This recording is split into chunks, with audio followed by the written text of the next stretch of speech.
प्रणाम मित्रों, परम पूज्य गुरुदेव और परम वंदनीय माता जी की सूक्ष्म उपस्थिति में आइए स्वाध्याय आरंभ करते हैं। मेरे साथ एक स्वर में बोलेंगे।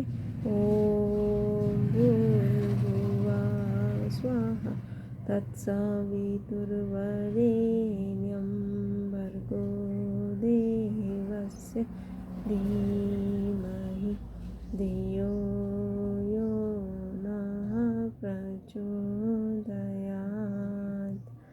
आज का विषय अध्यात्म की प्रतिमूर्ति। गुरुदेव भारत के प्राचीन अध्यात्म तत्व दर्शन एवं अध्यात्म का मूर्तिमान प्रतिनिधित्व करते हुए अवतरित हुए। वे जानते थे कि वाणी और लेखनी के माध्यम से प्रचार और शिक्षण का कुछ असर तो होता है और उसकी आवश्यकता भी रहती है, पर उतने भर से काम नहीं चल सकता।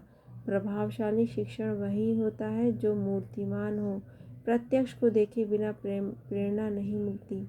विचार केवल हलचल उत्पन्न करते हैं, उन्हें कार्यान्वित कैसे किया जा सकता है, इसका उदाहरण जब तक सामने न आए तब तक श्रेष्ठता के सन्मार्ग पर चलने की किसी को स्फूर्ति ही नहीं मिलती है।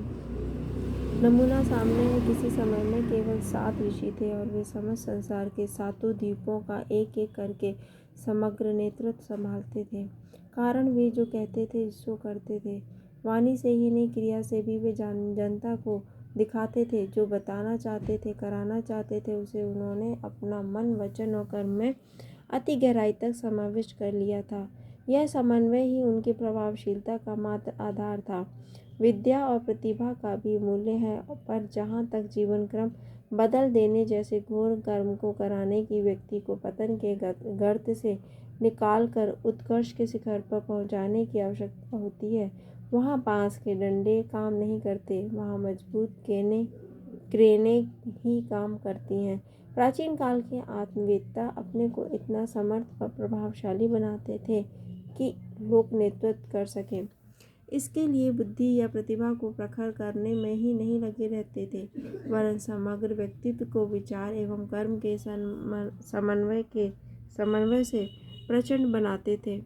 भारतीय तत्वज्ञान की विश्वव्यापी गौरव, गरिमा, प्रभावशीलता एवं सफलता का मूल कारण यह था कि वे अपने व्याख्यानों को अपने जीवन की प्रयोगशाला में सिद्ध करके दिखाते थे।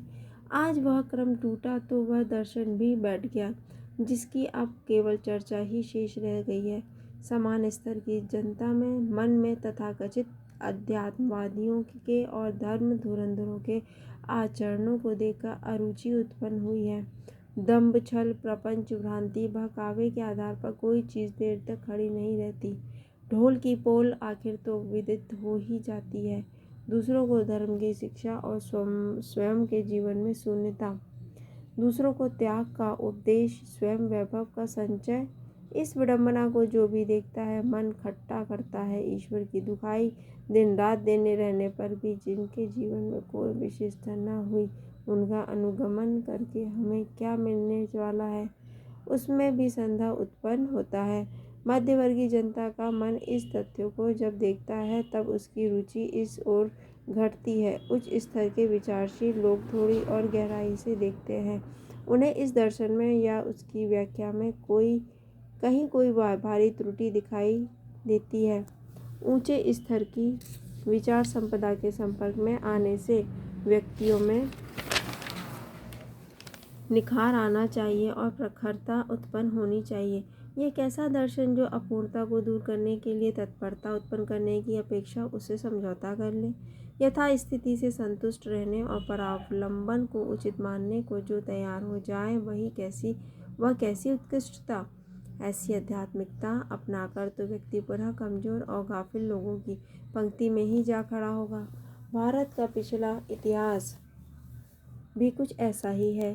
पिछले 1000 वर्ष में यहाँ धर्म की ध्वजाएं खूब उड़ाई गईं। जितने भी पंथ संप्रदाय इस देश में उभरे हैं, वे सभी प्राय इसी 1000 वर्ष का उत्पादन है। सिद्ध महात्माओं की बाढ़ इन्हीं दिनों आई और देश पददित भी नहीं इन्हीं दिनों हुआ। सोचा जाता है कि इन भक्ति उत्पादनों की अपेक्षा यदि समर्थ गुरु रामदास, वंदा वैरागी, गुरु गोविंद सिंह जैसे प्रखरता को आंदोलन किया गया होता तो देश का अधिक हित साधन होता। इस स्तर का चिंतन जब विचारशील वर्ग के मन में चलता है तो वे प्रचलित धर्म अध्यात्म की मान्यताओं को अवांछनीय और अनावश्यक मान लेते हैं और उन्हें कल्पनाओं का जंजाल मात्र समझकर उदासीनता धारण कर लेते हैं। इस प्रकार सामान्य और उच्च दोनों ही स्तर के लोग जब महान तत्व ज्ञान के प्रति उपेक्षा उपरति बरतने लगेंगे, अपने मन में उसका मूल्य गिरा लेंगे, तो उससे भारी हानि होगी। उच्च दर्शन की उपेक्षा करके कोई समाज अपनी उत्कृष्टता स्थिर नहीं रख सकता। उसके अभाव में तो उसे दुर्बल एवं पतित ही होना पड़ेगा।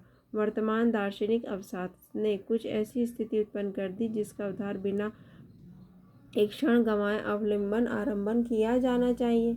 भारतीय तत्व दर्शन एवं अध्यात्म के सम्मुख प्रस्तुत इस जीव मरण जैसे अवरोध का विश्लेषण और निराकरण सही रूप से प्रस्तुत करने के लिए गुरुदेव ने न केवल कहा और लिखा, वरन उसे अपने कर्तव्य का अवच्छिन्न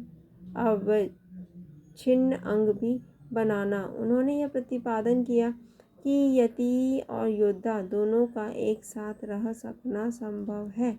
संभव ही नहीं, स्वाभाविक भी है और आवश्यक भी। दयालुता का अर्थ अनाचार का संरक्षण नहीं और क्षमा का अर्थ पाप और अनीति को स्वच्छंद रूप से कोहराम मचाते रहने की छूट देना नहीं है। रोगी पर दया की जानी चाहिए पर रोग पर नहीं। पापी को भी प्यार किया जा सकता है पर पाप के प्रति तो निष्ठुरता बरतनी ही पड़ेगी। संत की भी पूजा, कसाई की भी पूजा, पुण्य की भी जय और पाप की भी जय। ऐसा समदर्शन तो व्यक्ति को दार्शनिक भूल भुलैया में उलझाकर संसार का सर्वनाशी कर देगा। गुरुदेव ने अपने जीवन क्रम में उन तथ्यों को स्थान दिया है जिनमें उनके यति के साथ योद्धा तत्व भी पूरी तरह जुड़ा हुआ है। धन्यवाद मित्रों। ओम देहु शांति, अंतरिक्षगम शांति, पृथ्वी शांति, रापः शांति, रोषधयः शांति, वनस्पतयः शांति, विश्वे देवाः शांति, ब्रह्म शांति, सर्वगम शांति शांतिरेव शांति शामा शांतिरेधि।